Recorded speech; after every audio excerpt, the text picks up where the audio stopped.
Mesdames et messieurs, bonsoir. Bienvenue dans ce flash d'information. Rendons-nous tout de suite au palais présidentiel où 5 nouveaux ambassadeurs accrédités en Côte d'Ivoire ont présenté ce jeudi leur lettre de créance au président de la République Alassane Ouattara.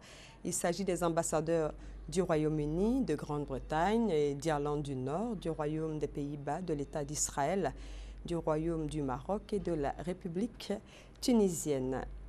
Du palais présidentiel direction la commune de Yopougon où le Premier ministre Daniel Kablan-Duncan a procédé ce jeudi à la remise des clés des premières maisons de la cité Ado.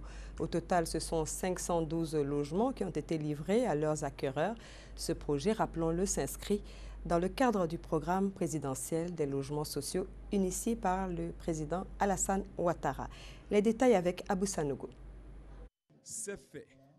Leur rêve devient réalité. Ils ne seront plus dans l'angoisse des fins de mois.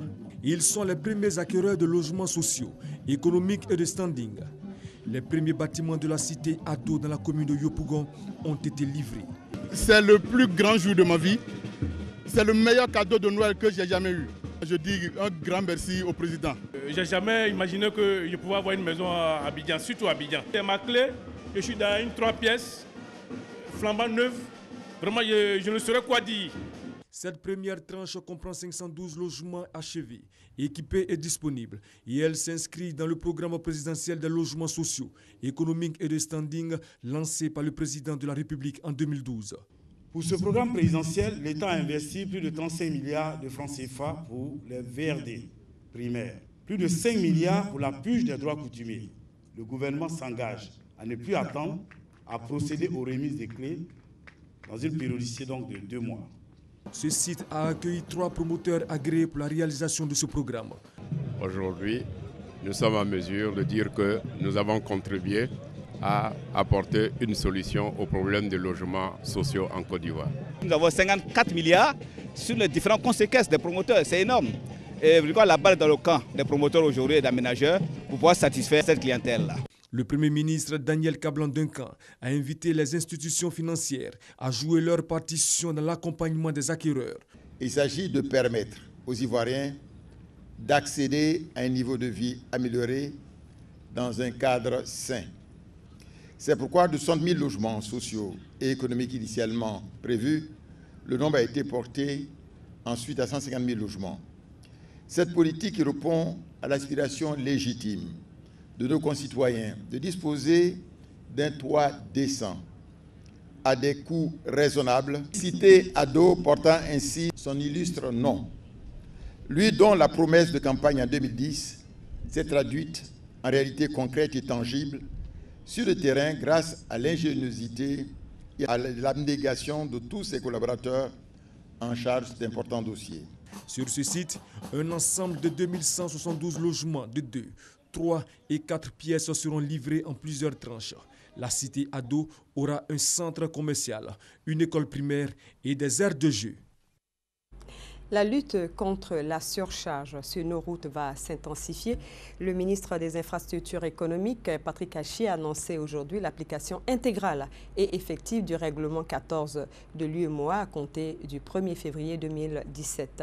Précisons que le règlement 14 de l'UEMOA est relatif au contrôle du gabarit, du poids et de la charge à l'essieu des véhicules poids lourds. Le ministre Patrick Hachi a fait cette annonce lors d'une rencontre sous-régionale organisée par le Fonds d'entretien routier et qui vise à permettre aux acteurs du transport de s'approprier les recommandations de cette directive.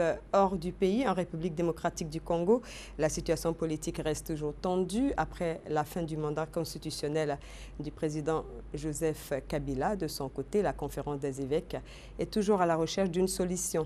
Ce jeudi finit les discussions communes autour d'une même table. Les évêques rencontrent les différentes parties à tour de rôle.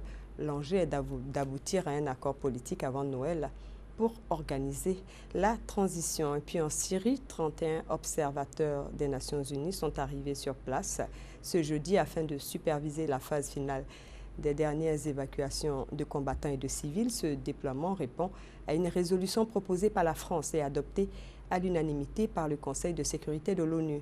Le Comité international de la Croix-Rouge, qui supervise le processus d'évacuation, espère terminer rapidement cette opération qui doit permettre au régime de Bachar al-Assad de proclamer la reconquête totale de la deuxième ville de Syrie. Et puis en Allemagne, du nouveau dans l'enquête sur l'attentat de Berlin, le ministre de l'Intérieur a annoncé aujourd'hui que les empreintes digitales de Anis Amri, l'auteur présumé de l'attentat au camion bélier, ont été retrouvées dans la cabine du poids lourd. Toujours selon le ministre allemand de l'Intérieur, des indices supplémentaires permettent de penser que ce jeune Tunisien est le véritable auteur de cet attentat qui a fait 12 morts et de nombreux blessés. Rappelons que le suspect principal est toujours en fuite et fait l'objet d'un mandat d'arrêt européen.